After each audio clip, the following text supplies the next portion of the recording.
de 1898.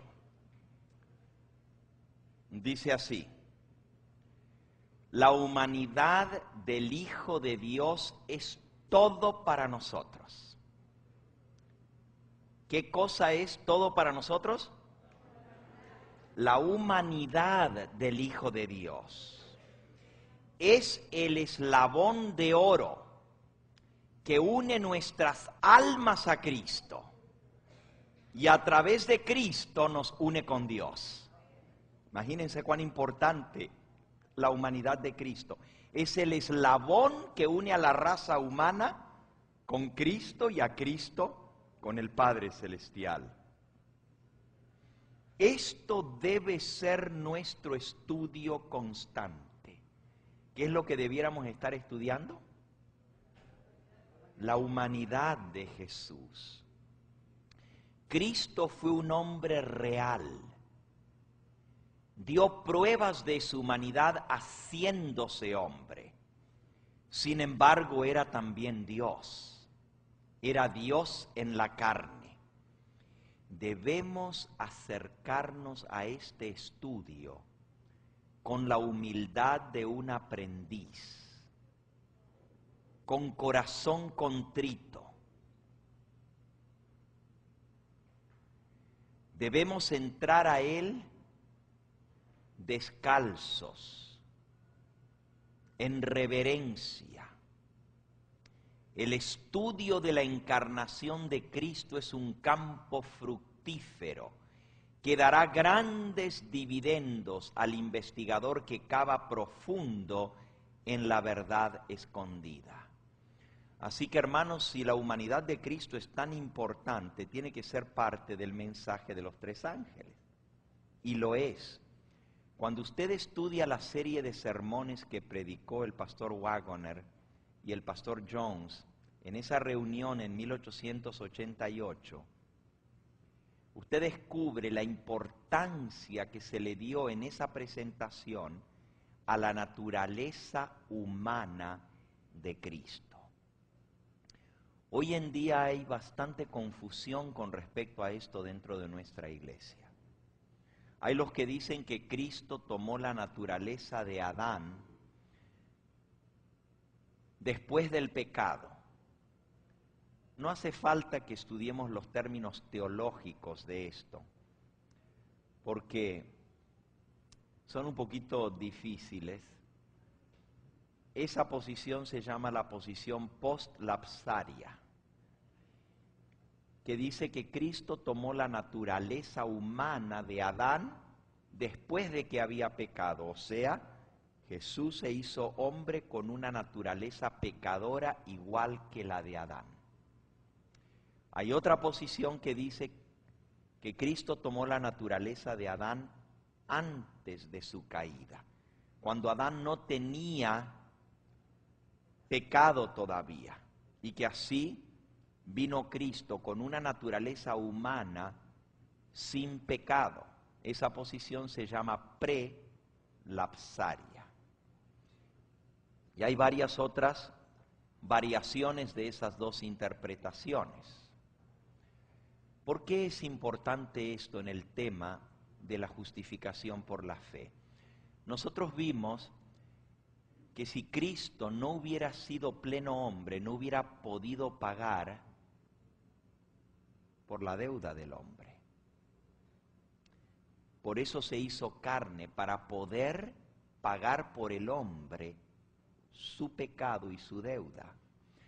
Pero cuando un hombre toma el lugar de otro hombre, un ser creado solamente puede pagar la deuda por otro ser creado. Ojo por ojo, diente por diente, vida por vida. Si Cristo solamente hubiera sido hombre y hubiera vivido una vida perfecta como lo hizo, y nunca hubiera pecado como nunca pecó, pero solamente hubiera sido hombre, podría haber muerto solamente por otro hombre. Por eso tenía que ser Dios. porque solamente el Creador vale por todas las criaturas creadas. Por eso era muy importante que Él fuera al mismo tiempo hombre y al mismo tiempo Dios. Como Dios daba su vida por el hombre, pero como hombre pagaba la deuda que el hombre había contraído al pecar. Pero ¿por qué es importante su naturaleza?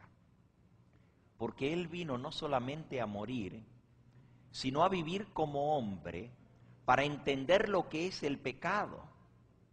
Por eso se hizo hombre. Y para demostrar que aún en medio de un mundo pecador, se puede vivir una vida perfecta de obediencia a Dios sin pecar. Si Él hubiera sido diferente a nosotros, ¿podría haber Él demostrado eso? Ok, eso es lo que vamos a estudiar ahora.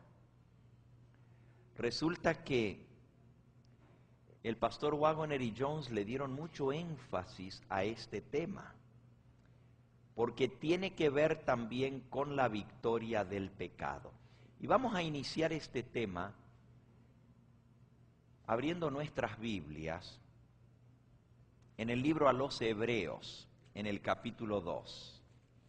Hebreos capítulo 2.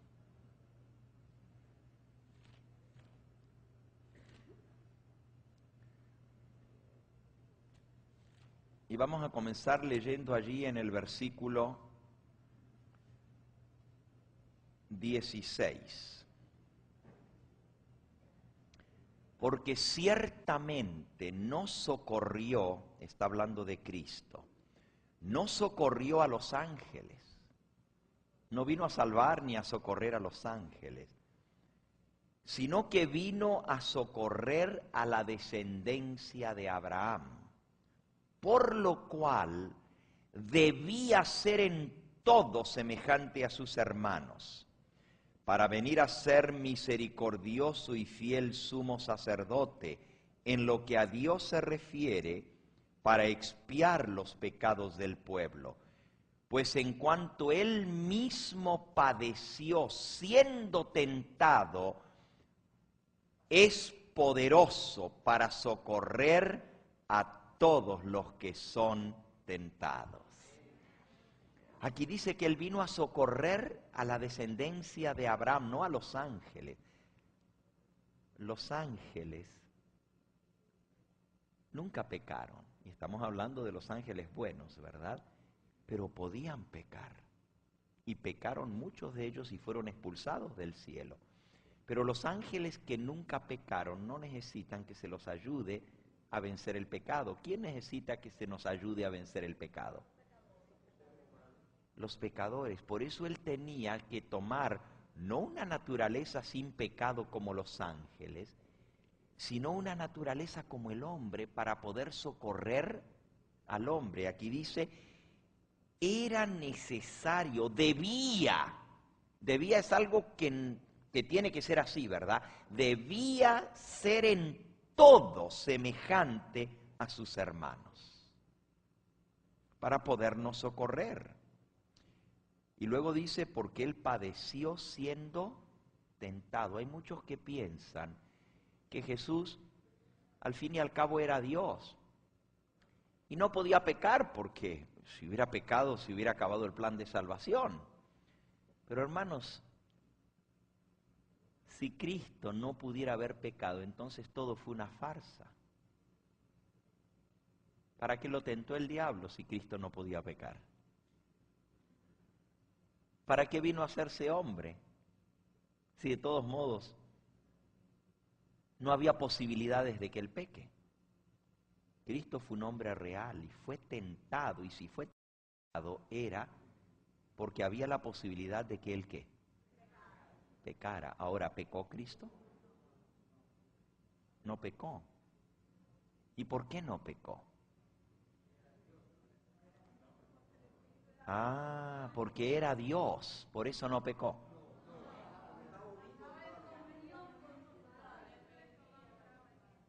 ¿Ejerció Cristo algún poder como Dios en esta tierra? Cuando Él sanaba, ¿lo hacía con el poder que había en Él o lo hacía con el poder que venía del Padre? El Señor Jesucristo dijo, yo no hago nada de mí mismo. Todo lo que me da el Padre para hacer, eso hago. Nada hago de mí mismo, ni siquiera los milagros que Él hizo, los hizo por su propio poder. Es más, cuando Él se hizo hombre, Él se despojó de sus atributos divinos. Vamos a leerlo. Filipenses capítulo 2, versículo 5 en adelante. Haya pues en vosotros este mismo sentir que hubo también en Cristo Jesús, el cual, existiendo en forma de Dios, Él era Dios, existía en forma de Dios junto a su Padre. No estimó el ser igual a Dios como cosa que aferrarse. No dijo, yo soy Dios, me voy a aferrar al hecho de que yo soy Dios, no me voy a rebajar porque soy Dios, sino que se despojó a sí mismo. ¿Qué quiere decir despojarse? Deshacerse. Cuando uno se despoja de algo, lo deja, you let it go. Te lo quitas. Se despojó a sí mismo, tomando la forma de siervo, hecho semejante a los hombres. ¿Cómo se hizo? Y estando en la condición de hombre, se humilló a sí mismo, haciéndose obediente hasta la muerte y muerte de la más vergonzosa que podía ser, la muerte de cruz. Ahora Jesús se despojó a sí mismo. Vimos en el tema anterior que Él se despojó de su omnipresencia. Dios es espíritu. Y porque es espíritu, Él puede estar en todas partes como Dios. El espíritu no está sujeto a un cuerpo. El espíritu puede estar en todas partes, como la presencia de Dios está donde quiera. La Biblia dice, ¿a dónde huiré de tu espíritu? ¿A dónde me esconderé de tu presencia? Si subiera a lo alto, allá estás tú. Si fuera hasta lo profundo de la mar, allá estás tú. Si cruzare los mares, allá estás tú. Donde quiera está Dios. Pero Jesús se despojó de eso, del hecho de que Él era Dios. No se aferró a eso, sino que se despojó de eso y se hizo hombre. Tomó un cuerpo, se autolimitó para hacerse hombre. Dejó de ser omnipresente. Dejó de ser omnisciente. ¿Se acuerdan lo que Él dijo? El día y la hora nadie lo sabe, ni aún el Hijo del Hombre, sino solo mi Padre que está en los cielos. Y uno dice, pero si Él es Dios, ¿cómo Él no sabe cuándo va a venir? Como hombre, Él ni siquiera podía percibir lo que Dios percibe en su infinita omnisapiencia, porque estaba limitado a aprender como aprende el hombre. Así que se limitó de su omnipresencia, se limitó de su omnisapiencia. ¿Qué cosa tan grande hizo Dios al hacerse hombre? La Biblia dice en San Juan capítulo 1, versículo 1 al 3, en el principio era el Verbo, y el Verbo estaba con Dios, y el Verbo era Dios. ¿Quién es el Verbo? Dice el versículo 3, todas las cosas por Él fueron hechas. Sin Él, Nada de lo que ha sido hecho fue hecho. Pero el versículo 14 de San Juan 1 nos dice, y aquel verbo se hizo carne y habitó entre nosotros. El que era Dios se hizo carne. Ahora, hermanos, ¿qué quiere decir carne?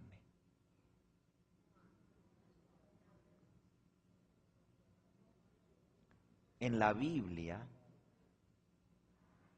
nacer de la carne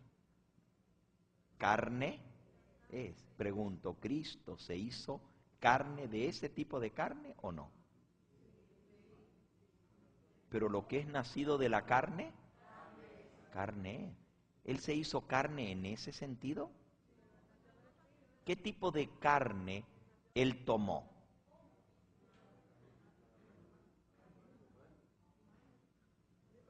¿Era un ser humano real o era medio humano? ¿100% humano? ¿Y de quién nació según la carne? Gálatas capítulo 4. Gálatas capítulo 4. Dice en el versículo 4. Pero cuando vino el cumplimiento del tiempo, Dios envió a su Hijo nacido de mujer y nacido bajo la ley. ¿De qué manera Cristo nació bajo la ley al nacer de mujer?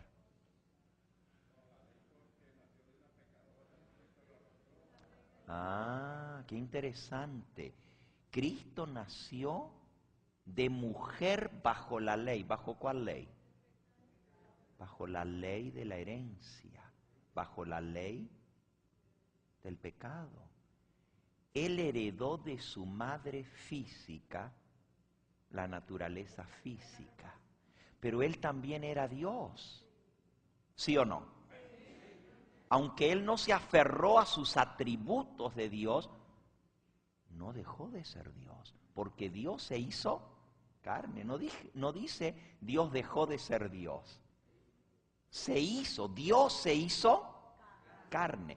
O primera de Timoteo, capítulo 3 y versículo 16, dice, e indiscutiblemente grande es el misterio de la piedad.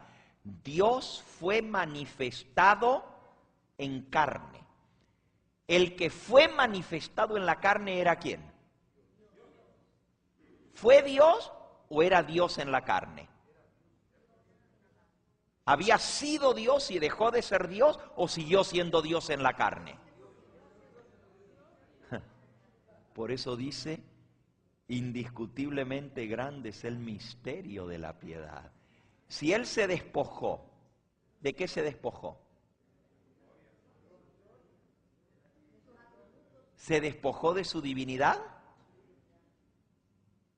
¿O se despojó de su gloria? Entonces, ¿era divino o no era divino? Ya vimos al principio, si no hubiera sido Dios, solamente hubiera podido pagar por la vida de un ser humano, pero solo el que vale por todos es el creador de todos. Así que Él era 100% Dios, pero era 100% humano. Ahora, del Espíritu Santo heredó la naturaleza divina, pero de la Virgen María heredó la naturaleza humana. De ella recibió la naturaleza humana. El cuerpo humano de Cristo se desarrolló en el vientre de María. Pregunto, ¿María era inmaculada o era pecadora? Los católicos enseñan la inmaculada concepción de la Virgen María. ¿Y saben lo que quiere decir esa doctrina? Sí, exactamente. La inmaculada concepción de María es Santa María, Madre de Dios, sin pecado concebida. No está hablando de la concepción de Cristo, está hablando de la concepción de María, que fue concebida cuando ella nació en este mundo, venía sin pecado. ¿Ustedes creen eso? ¿Por qué no creemos que María era sin pecado? Ah, porque en primer lugar la Biblia dice, no hay justo ni siquiera uno. Todos hemos pecado y estamos destituidos de la gloria de Dios. Entonces la Virgen María, para ser inmaculada, tendría que haber nacido de padres inmaculados. Entonces tendríamos que hablar de la inmaculada concepción de los padres de la Virgen María. ¿Y hasta dónde vamos a volver hacia atrás? Para que ellos sean inmaculados, tendrían que ser inmaculados los padres de ellos sin pecado. Entonces, imposible. La Biblia dice que la Virgen María era una mujer consagrada a Dios, pero era una mujer pecadora como todos los seres humanos. Era pecadora. Incluso la Biblia dice que ella ofreció por su pecado 2 tórtolas, porque eran tan pobres. ¿Se acuerdan que el libro de Levíticos decía que cuando un pecador pecaba tenía que ofrecer un cordero? Pero si no tenía dinero para un cordero, tenía que ofrecer 2 palomitas, 2 tórtolas. Y la Biblia dice allí en el libro de Lucas que ella vino al templo para ofrecer 2 palomitas. Eran tan pobres que no tenían para comprar un cordero. ¿Pero por qué ofreció 2 tórtolas? Para la purificación de su pecado. ¿La Virgen María necesitaba un Salvador? ¿Sí o no? Miren lo que ella misma dijo en San Lucas, en el Magnificat, que es el cántico de alabanza de la Virgen María. Engrandece mi alma al Señor y mi espíritu se regocija en Dios, ¿mi qué? Mi Salvador. ¿Necesitaba María un Salvador? Ella regocija su espíritu en Dios, su Salvador. Como todo ser humano, la Virgen María necesitaba un Salvador. Y aunque fue la madre física de nuestro Señor Jesucristo, Cristo fue el Salvador de María también. ¿Amén? Ahora, habiendo entendido esto, tenemos que entender que entonces Cristo recibió la naturaleza humana de la Virgen María. Y aunque ella era virgen, no quería decir que no tenía pecado. Era pecadora porque venía de padres pecadores. El pecado entró en el mundo por un hombre, y por el pecado la muerte, y así la muerte pasó ¿a cuántos? A todos los hombres, por cuanto todos pecaron. ¿Hay alguno que no pecó? Todos somos pecadores. El único que no pecó fue Cristo. Entonces, ¿cómo hizo Él para no pecar? Eso es lo que queremos ver en esta noche. Pero primero tenemos que establecer cuál fue su naturaleza, porque muchos dicen, Él no pecó porque Él tenía una naturaleza diferente a la nuestra. Acabamos de leer en el libro de Hebreos que Cristo fue hecho semejante a los hombres, pero dice que tenía que ser en todo como los hombres. Vamos a ver Romanos ahora capítulo 1 y versículo 3. A ver qué clase de naturaleza humana tuvo nuestro Señor. Romanos capítulo 1 y versículo 3 dice el apóstol: acerca de su Hijo, nuestro Señor Jesucristo, que era descendiente del linaje de David según la carne. ¿De quién descendía Cristo según la carne? De David. Pregunto, ¿David era pecador o no era pecador? No vamos a entrar en los detalles de la vida de David, pero gran pecador, no solamente con muchas mujeres, adúltero, pero también mandó a matar a un hombre para tapar su pecado que cometió con Betsabé. Mandó a matar al esposo de Betsabé para cubrir que había dejado embarazada a esta mujer.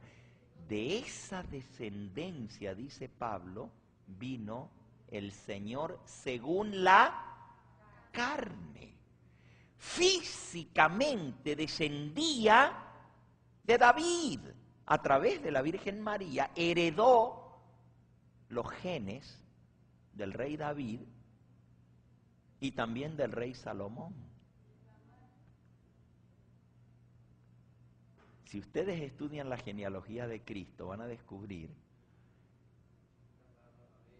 que había mucha gente de no muy buena fama en su ascendencia.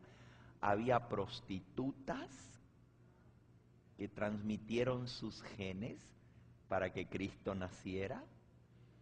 Había promiscuos, había adúlteros, había asesinos, había pervertidos sexuales. Cristo descendió de Salomón y Salomón probó todo lo que había debajo del cielo. Y cuando se hastió, dice la Biblia, del amor de las mujeres, porque tenía más de 1000 mujeres y concubinas, Salomón hasta llegó a ser afeminado. Claro que se arrepintió y Dios lo perdonó. Pero sin embargo, Salomón tuvo sus graves faltas y es ascendiente de Jesús. Esa es la naturaleza humana que él traía como herencia humanamente hablando. Vamos a leer algunos pasajes más. Romanos capítulo 8. Y vamos a ver qué tipo de carne él heredó. Porque dice, descendiente de David según la carne. ¿Qué tipo de carne? Romanos 1, 3 dice, del linaje de David según la carne. Pero el mismo libro a los Romanos nos explica qué tipo de carne heredó Cristo. Romanos capítulo 8 y versículo 3. Porque lo que era imposible para la ley, por cuanto era débil por la carne, Dios, enviando a su Hijo en semejanza de carne que de pecado, y a causa del pecado condenó el pecado en la carne. Dios envió a su Hijo para hacerse semejante a nosotros. Pero dice aquí que lo que Él tomó fue carne de pecado.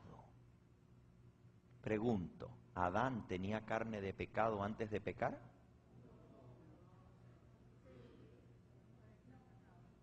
Antes de pecar, Adán, ¿tenía carne de pecado? No había pecado, por lo tanto no tenía carne pecaminosa. Pero aquí dice que cuando Cristo fue enviado a nacer en este mundo, tomó carne de ¿qué? De pecado. Entonces, ¿era como Adán antes de su caída o era como Adán después de su caída? Si aceptamos lo que está escrito, tenemos que aceptar lo que Dios dice en su palabra. ¿Y quién más puede dar testimonio de Dios sino la palabra de Dios?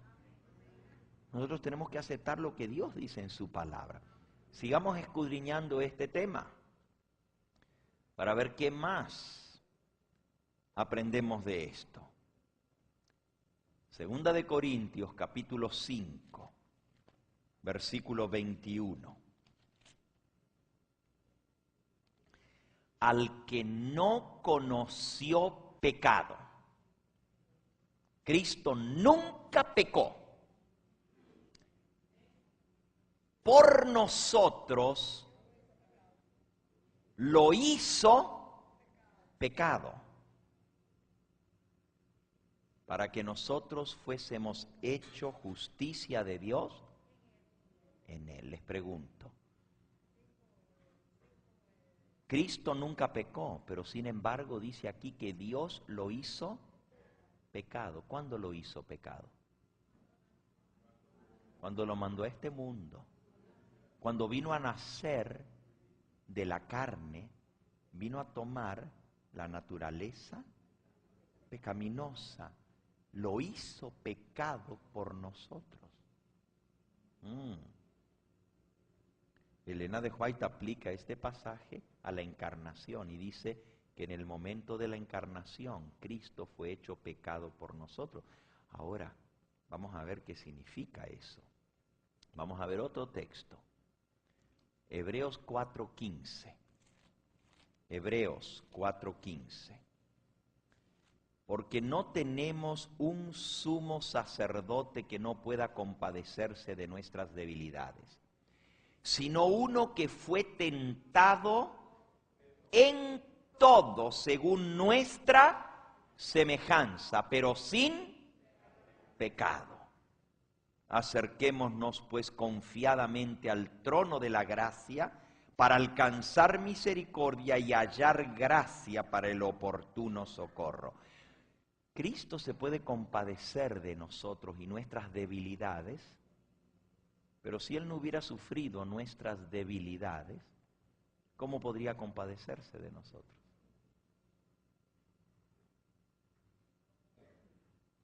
¿Cómo podría Él comprender lo que se siente cuando uno es tentado si Él no tenía nuestra misma naturaleza débil?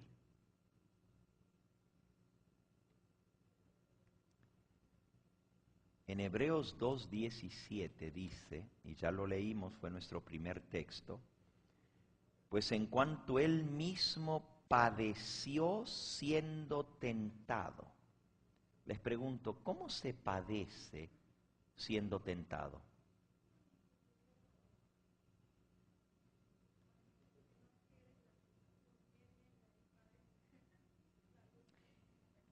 Yo nací, como les decía antes, en un hogar cristiano. Nunca en toda mi vida yo he puesto un cigarrillo en mi boca. Nunca. Ni siquiera lo he puesto en mis labios apagado, menos prendido.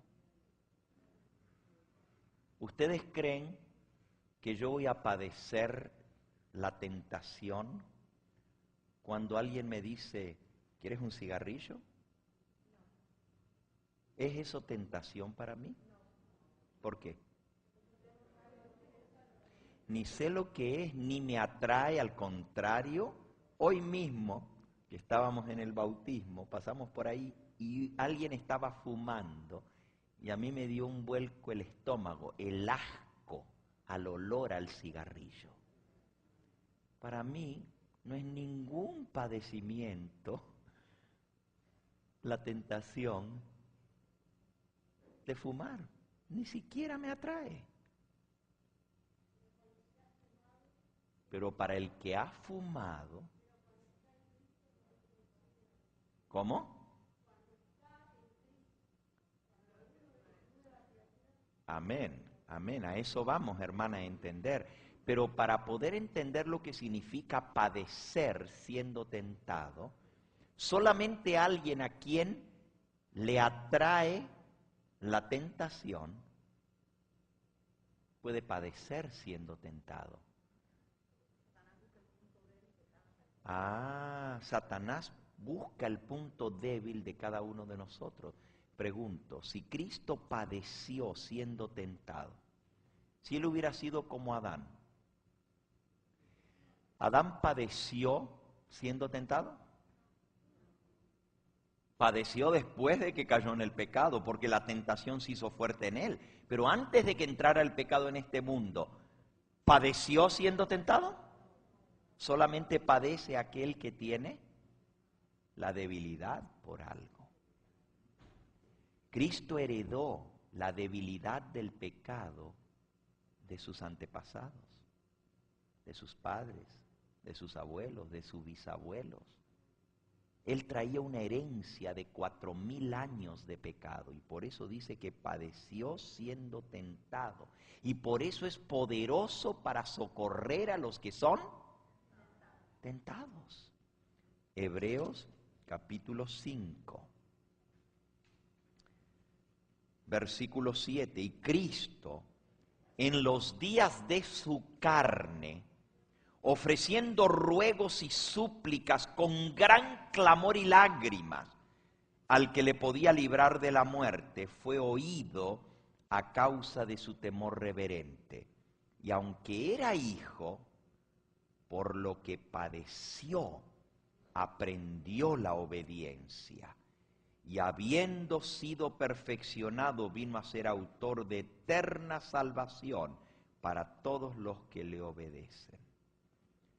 Aquí hay varios puntos importantes. Número 1, dice que Cristo tenía que ofrecer ruegos, súplicas, con gran grito, clamor y lágrima para que Dios lo librara. Aquí dice para que lo librara de la muerte. ¿Ustedes creen que eso solo se está refiriendo a cuando Cristo oró en el Getsemaní? Dios mío, pase de mí esta copa, mas no se haga tu voluntad sino la mía.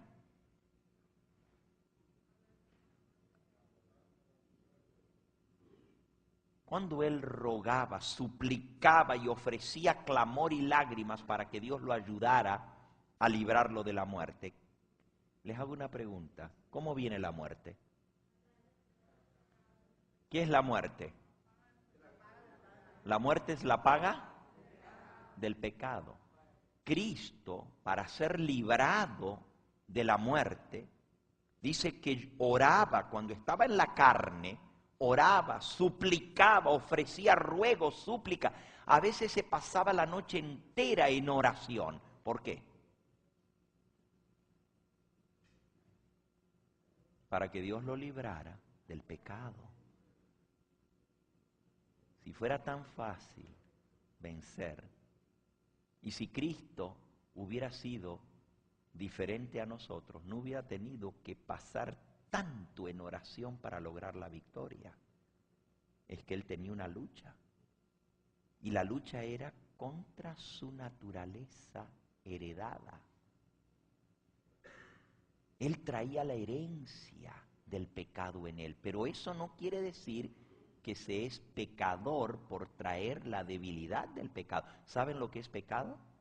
El pecado es ceder a la tentación, y Cristo nunca cedió a la tentación. Ahora, la Biblia dice que nosotros somos tentados por el diablo, pero también somos tentados por nosotros mismos. Porque dentro de nosotros hay algo que nos atrae al pecado. ¿Correcto? Santiago capítulo 1. Santiago 1. Bienaventurado, dice el versículo 12, el varón que soporta la tentación, porque cuando haya resistido la prueba recibirá la corona de vida que Dios ha prometido a los que le aman. Cristo resistió a la tentación y recibió la corona de vida eterna, volvió con su Padre. Y esa misma corona de victoria la ofrece a todo aquel que salga victorioso de la tentación. Versículo 13, cuando alguno es tentado, no diga que es tentado de parte de Dios, porque Dios no puede ser tentado por el mal, ni Él tienta a nadie, sino que cada uno es tentado cuando de su propia concupiscencia es atraído y seducido. Y entonces la concupiscencia, después que ha concebido, da luz al pecado, y el pecado, siendo consumado, da luz a muerte. Hermano, hay tentación externa y hay tentación interna. El pecador dice, el diablo me hizo pecar. El cristiano inmaduro dice, es que el diablo me hizo que hiciera esto, y por eso lo hice. Pero en realidad aquí dice que nosotros somos atraídos desde adentro. Y cuando somos atraídos y cedemos a la atracción del pecado, el pecado entonces es concebido en la mente primero y luego da a luz en el acto. Miren qué interesante, Jesús nunca concibió el pecado en su mente, porque nunca le dio lugar.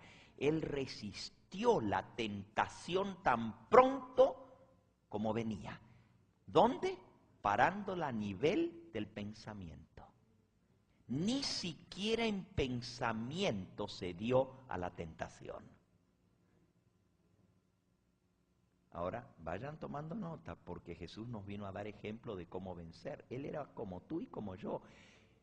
Si Él no fue tentado de esta manera, ¿cómo dice el apóstol San Pablo en Hebreos 4? Que fue tentado en todo según nuestra semejanza. Si Él fue tentado en todo según nuestra semejanza, tiene que haber sido tentado como nosotros somos tentados, por nuestra propia debilidad que traemos.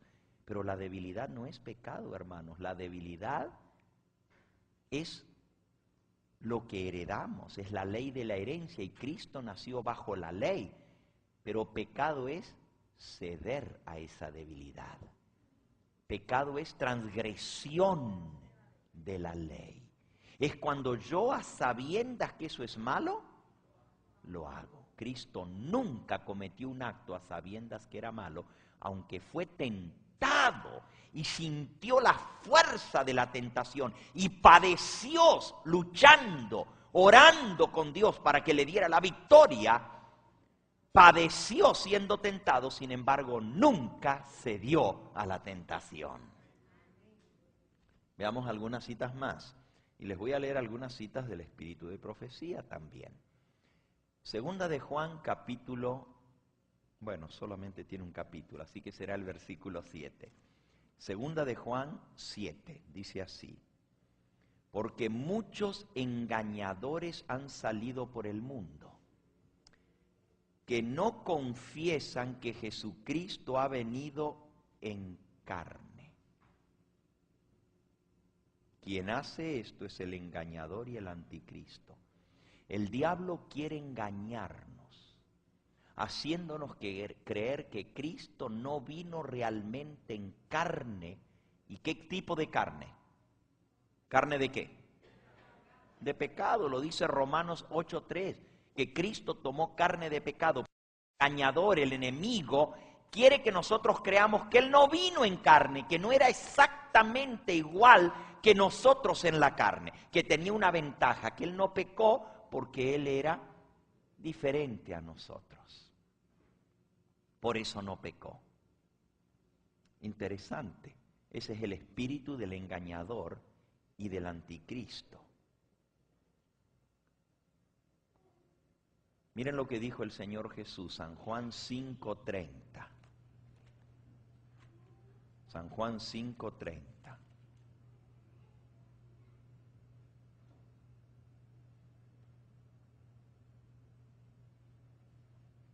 Yo no puedo hacer nada por mí mismo. Según oigo, así juzgo. Y mi juicio es justo, porque no busco mi voluntad, sino la voluntad del que me envió, la del Padre. Ahora escuchen bien, hermanos. Cuando Cristo oró, Padre, no se haga mi voluntad, sino la tuya, es que Él tenía una voluntad distinta a la de Dios. ¿Están entendiendo? Fíjense el texto que acabamos de leer. Porque yo no busco mi voluntad, sino la voluntad del que me envió. Ahora, si Cristo tenía una voluntad contraria, y Él dijo, yo no busco mi voluntad, es que su voluntad era diferente a la voluntad que Dios tenía para Él, pero Él no cedió a su voluntad. Él se sujetó a la voluntad ¿de quién? Del Padre. Ahora hay dos voluntades, la voluntad de Él como hombre carnal, porque como hombre, cuando lo trataban injustamente, hermano, no hay cosa más terrible que ser tratados injustamente. Y cuando uno es atacado con la injusticia, cuando uno lo acusan injustamente, la naturaleza humana busca ¿qué? Defensa. 3 personas se me acercaron a mí hoy para decirme que antes que yo llegara, un hermano dio un testimonio muy bonito, pero que en el testimonio él dijo: oren por el pastor Gambetta, porque si él cometió una falta, para que la conferencia lo perdone. La naturaleza humana me dice a mí: defiéndete. ¿Dónde está la prueba de aquello que me acusan? Porque no hay una prueba contra mí. Si hubiera pruebas, ya las hubieran presentado. Pero Cristo no se defendió a sí mismo. Él dejó que su Padre lo vindicara. ¿Saben cuántos me han dicho: pastor, ¿y por qué usted no demanda a la conferencia y a todos los pastores que están hablando en contra suyo? Miren todas las cosas que dicen. ¿A usted no le importa todo lo que están hablando de usted? Pero la Biblia dice: bienaventurados sois cuando por mi causa os vituperen y os persigan y digan toda clase de mal contra vosotros, mintiendo. Gozaos y alegraos, porque grande es vuestro galardón que está en el cielo. Ahora, en eso yo le pido al Señor Jesús que me dé su mente, su carácter. Cuando lo acusaron falsamente, ¿qué dijo el sumo sacerdote? ¿No oyes lo que te acusan?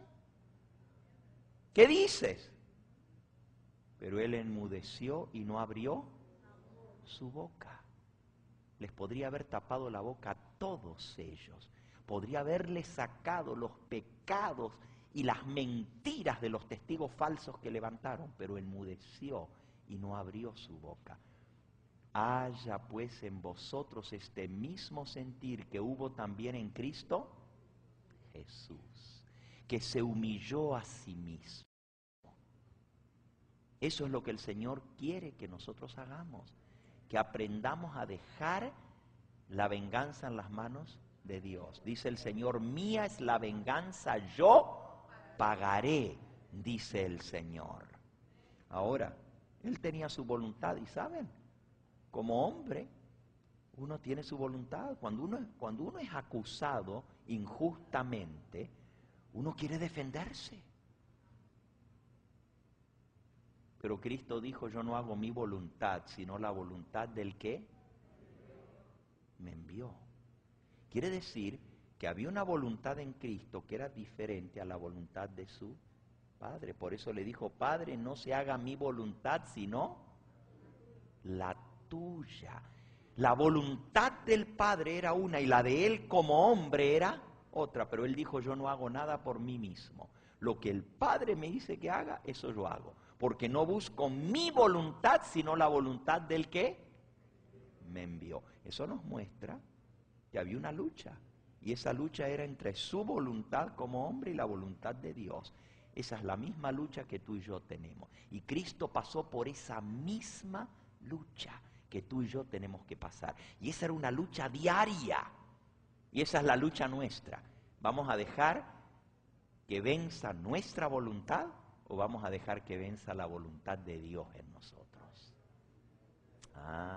Esa es la lucha por la cual cada uno de nosotros tenemos que pasar. Déjenme leerles alguna cita del espíritu de profecía sobre la naturaleza humana de Cristo. Hemos visto cuántos versículos de la Biblia y tengo muchos más. Anoten junto a ese Juan 6:38, no he descendido del cielo para hacer mi voluntad, sino la voluntad de aquel que me envió.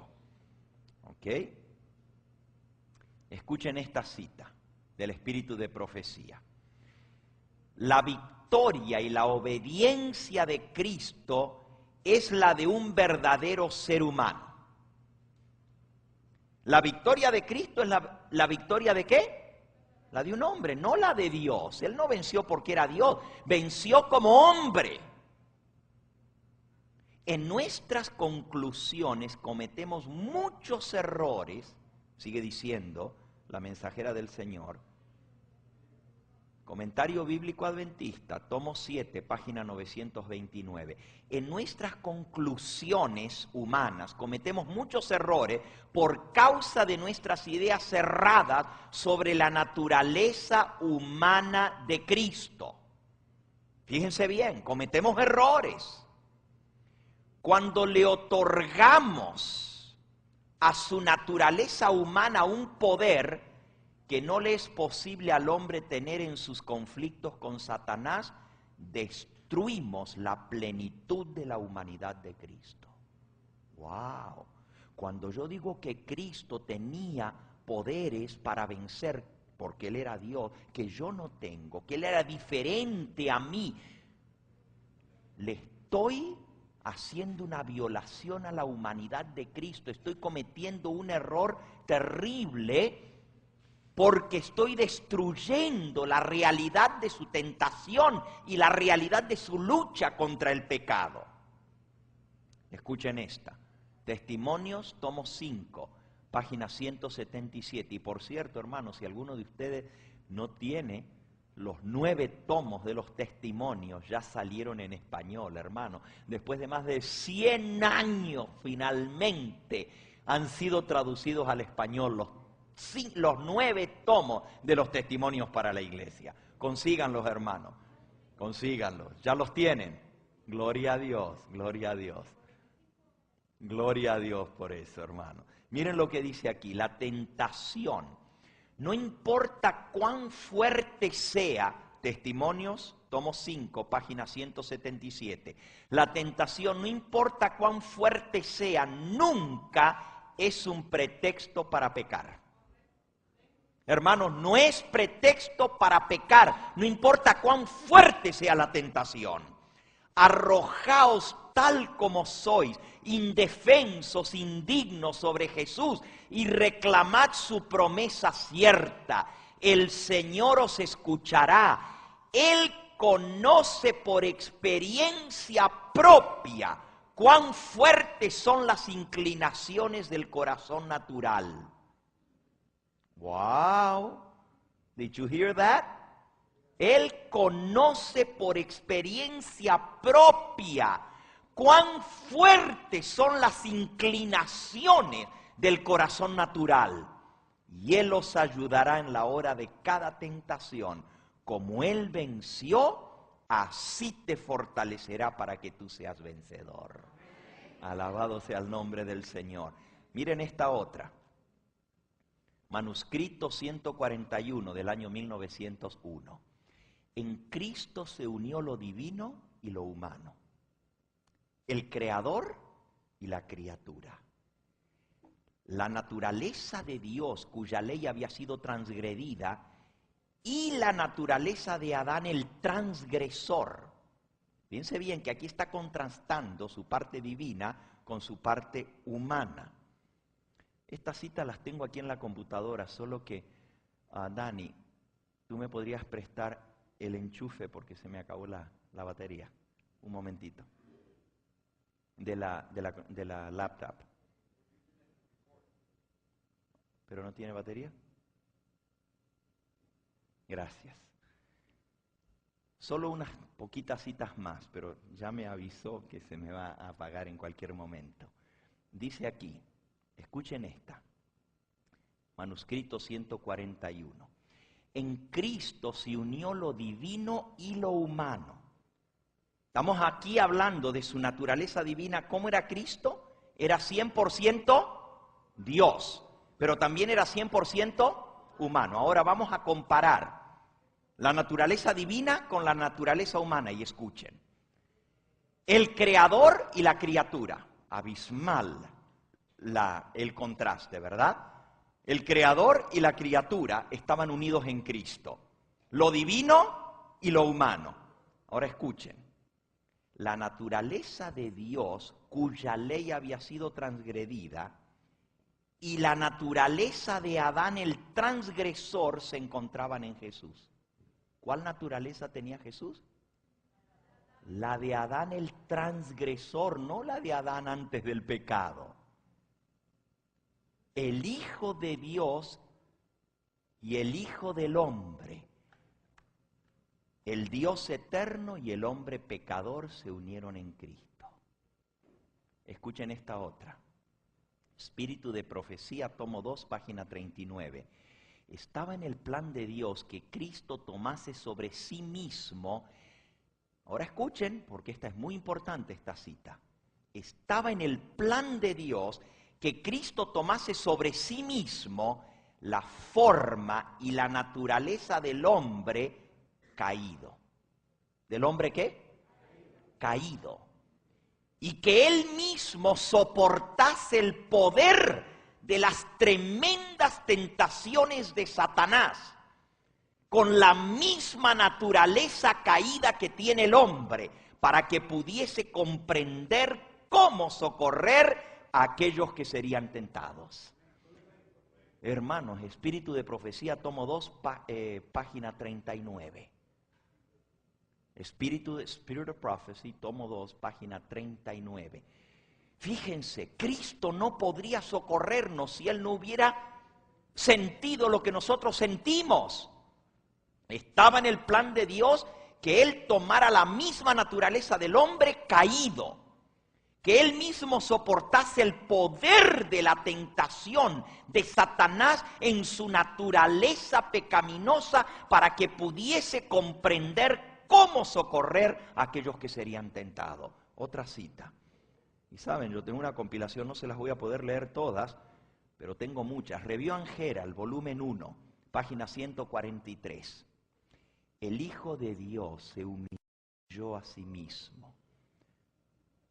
Tomó sobre sí la naturaleza humana, escuchen bien, después que la raza se había alejado por 4000 años del Edén y de su estado original de pureza y rectitud.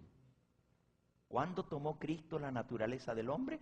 4000 años que se había alejado de la pureza y la rectitud del Edén. El pecado había estado infligiendo sus terribles marcas sobre la raza humana por siglos. Y la degeneración física, mental y moral prevalecía en toda la familia humana. Esa naturaleza degradada fue la que Cristo tomó al humillarse a sí mismo.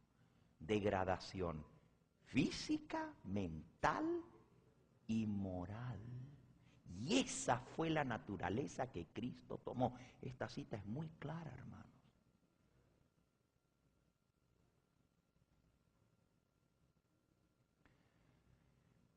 ¿Por qué es importante? Si la necesitan, aquí está. ¿Por qué es importante que nosotros entendamos esto, hermanos? Con esto voy a terminar en esta noche. Si nosotros creemos que Cristo fue diferente a nosotros, no tendremos la fe para creer que Él puede comprendernos cuando somos tentados. Cuando yo paso por las pruebas, yo me acuerdo que Jesús pasó por lo mismo y Él me puede comprender y me puede fortalecer para darme la victoria. Cuando yo siento lo que es ser traicionado por una persona muy cercana, cuando te clavan el puñal por detrás, me acuerdo que a Jesús lo traicionó Pedro, lo traicionó Judas y los 12 apóstoles lo dejaron solo y se avergonzaron de él, los más allegados a él. Me acuerdo que su propia familia lo rechazó, que sus hermanos lo menospreciaron. Me acuerdo que sus propios hermanos mayores le dijeron: ¿estás fuera de ti? Demonio tienes. Lo trataron de loco, fuera de sí, sus propios hermanos. Cuando yo entiendo todo lo que Jesús pasó, me ayuda a comprender que no hay tentación por la que yo tenga que pasar para la cual Él no me puede fortalecer.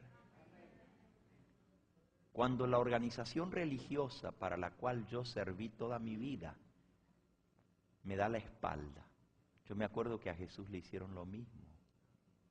Y entonces digo, no hay tentación tan fuerte que yo no pueda soportar por la gracia de Cristo Jesús. Porque Jesús recorrió el mismo camino por el cual yo tengo que recorrer. Y no hay nada que pueda venir a mi persona para la cual Cristo no haya hecho provisión, porque Él ya lo pasó antes. Fue tentado en todo según nuestra semejanza, pero sin pecado. Y como Él venció, también yo puedo ser un vencedor. Ahora, no tengo yo la fuerza en mí mismo. Cristo dijo, yo no puedo hacer nada de mí mismo. Él dependía de su Padre para lograr la victoria. Y si Jesús, para lograr la victoria, se pasaba noches enteras en oración, en súplica, en ruegos y en lágrimas, ¿cómo yo pretendo vencer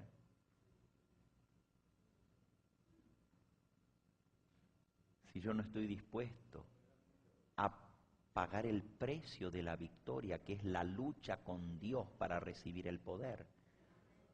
Por eso que la oración es tan importante para el cristiano. Y si nosotros no oramos, si no oramos todos los días, y no luchamos para vencer el pecado en oración, diciéndole, Señor, dame la victoria, ¿cómo nosotros pensamos que vamos a vencer?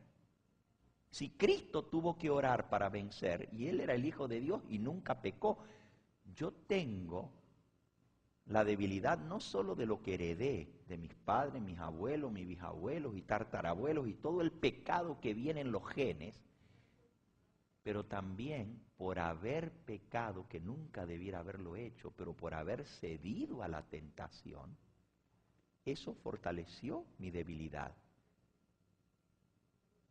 Y se van desarrollando hábitos en nosotros que es difícil romper. Pero no hay pecado tan grande que Cristo no pueda perdonar, y no hay tentación tan fuerte que Él no nos pueda dar el poder para vencer. Alabado sea su nombre. Miren, hermanos, este versículo en 1 Corintios capítulo 10 es uno de los que más me fortalece, porque me dice que Dios es un Dios fiel. 1 Corintios capítulo 10. El versículo 12 me trae una amonestación muy fuerte. Y cuidado con el que no le preste amonestación a este versículo. 1 Corintios 10, 12 dice, el que piensa estar firme, mire que qué. Esa es una amonestación, cuidado, porque el que dice, yo no te voy a negar, Señor, como dijo Pedro, fue el primero que lo negó. El que piensa que está firme, tenga cuidado, no sea que vaya a caer. Pero luego dice, no os ha sobrevenido ninguna tentación que no sea humana, pero fiel es Dios. ¿Cómo es el Señor, hermanos? Alabado sea su nombre. Mi Dios es fiel. ¿Y cuál es la fidelidad de Dios? Hay un canto que dice, grande es tu fidelidad. Pero ¿cuál es esa fidelidad de Dios? Aquí dice, fiel es Dios que no os dejará ser tentados más de lo que podéis resistir, sino que dará también juntamente con la tentación la salida para que podáis soportar. Hermanos, esa es la promesa del Señor. Y como Él no miente, Él es fiel, Él ha prometido que ninguna tentación que venga a mi camino es más de lo que yo pueda soportar. Para cada uno el Señor sabe hasta dónde va a permitir que sea tentado. Hay algunos que dicen, pero es que la cruz que yo llevo es demasiado pesada. Es que usted no sabe. Yo hablo con mucha gente que me pide consejo y la gente me dice, es que pastor, usted no sabe, mi cruz es muy pesada.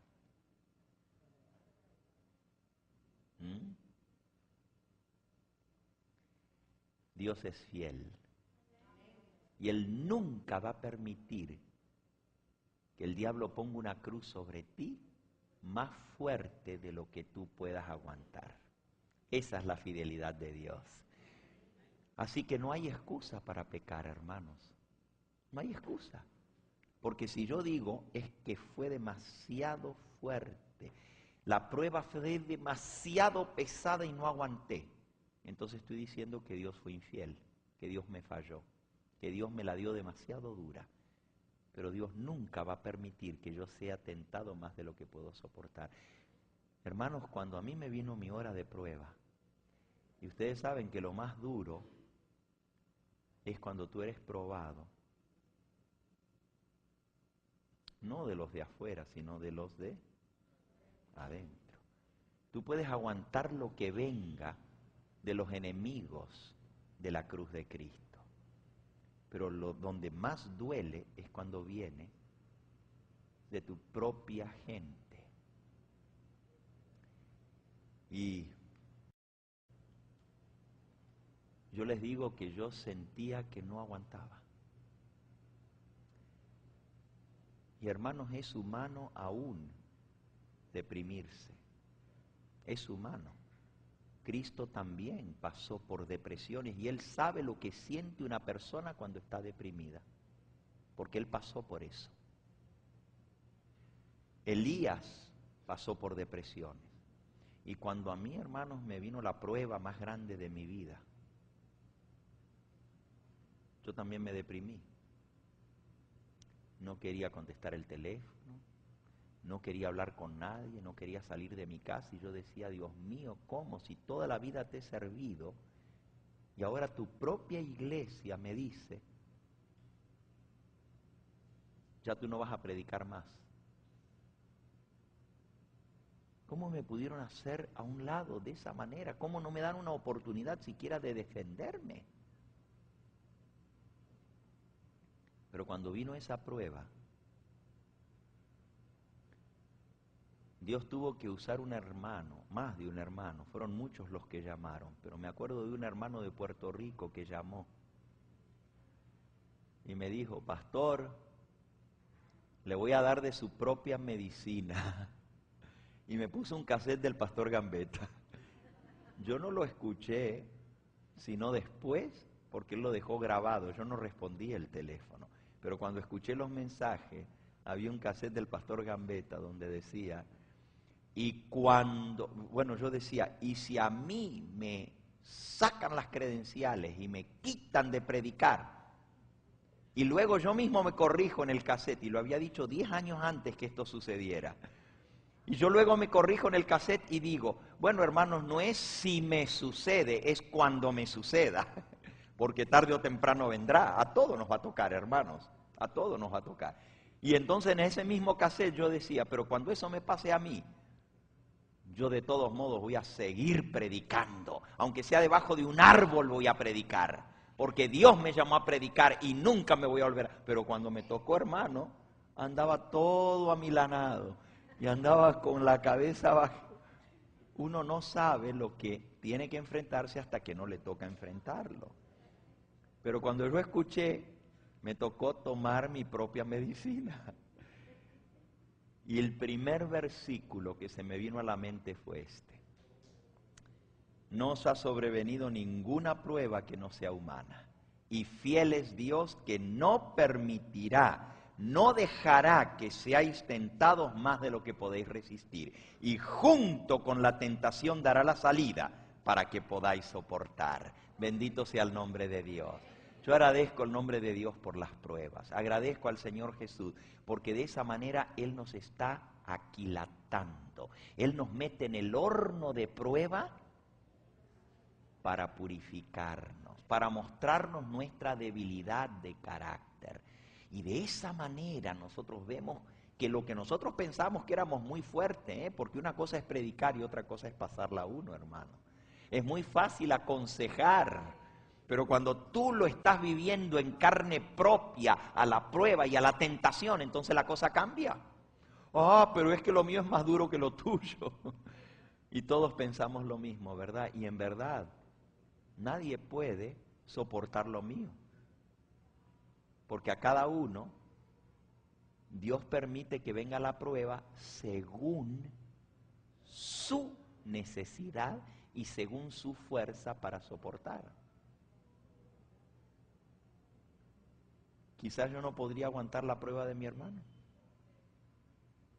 pero Dios conoce mi fuerza y Él permite que yo sea tentado según la fuerza que Él me va a dar para vencer. Y si yo no me aferro a la mano del Señor Jesús, voy a caer. Pero hay alguien que me puede comprender y ese alguien es Cristo Jesús. El mensaje de la justicia de Cristo es que no solamente el Señor Jesús nos perdona, no solamente nos limpia de pecado, nos imputa su justicia, pero Él nos imparte su Espíritu Santo para que podamos lograr la victoria. Él dice, al que venciere yo le daré que se siente conmigo en mi trono, así como yo he vencido y me he sentado con mi Padre en su trono. El que tiene oído, oiga lo que el Espíritu dice a las iglesias. Qué hermoso es saber que tenemos un Salvador que puede comprendernos, que Él se rebajó hasta el último eslabón.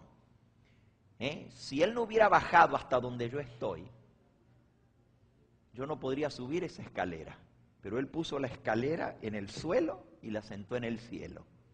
En el suelo se hizo hombre como el hombre. Con una mano se aferró del Padre y con la otra me alcanzó a mí.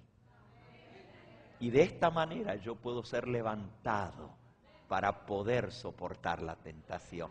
Pero si Él no pudiera bajar hasta mi nivel, a donde yo estoy, ¿cómo me agarra? Solamente alguien que me pueda comprender puede ayudarme.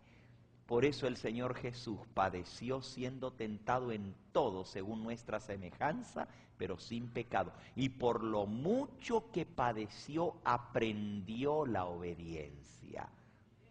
¿Cómo?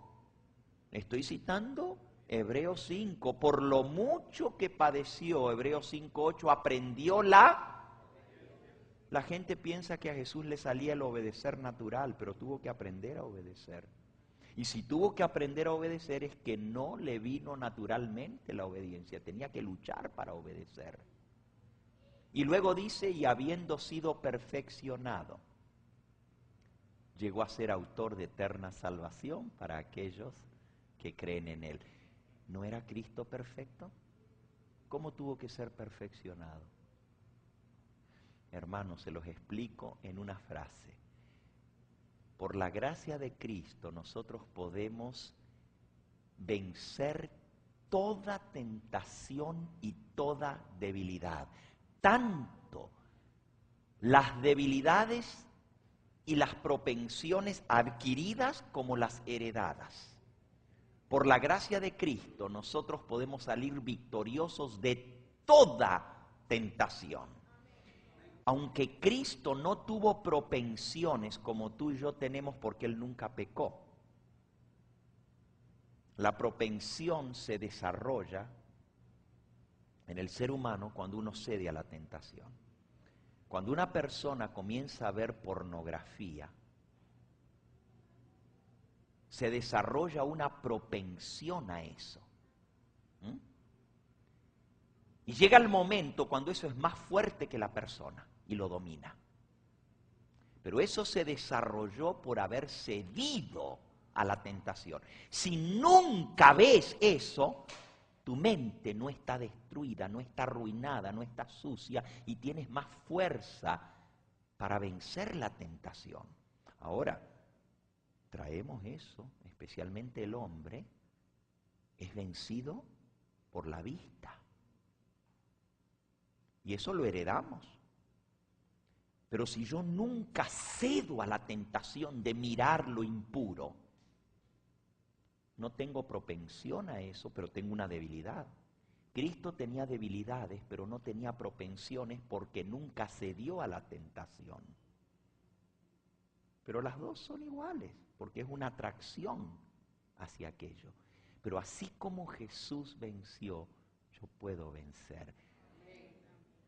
Les decía que en una palabra, Les explico. Cristo no tuvo propensiones porque Él nunca pecó. Pero Él puede socorrerme porque Él sabe lo que significa ser tentado. Y Él puede darme la victoria. Ahora, Él tuvo que vencer. ¿Amén? Como yo he vencido, ¿qué es lo que Él tuvo que vencer?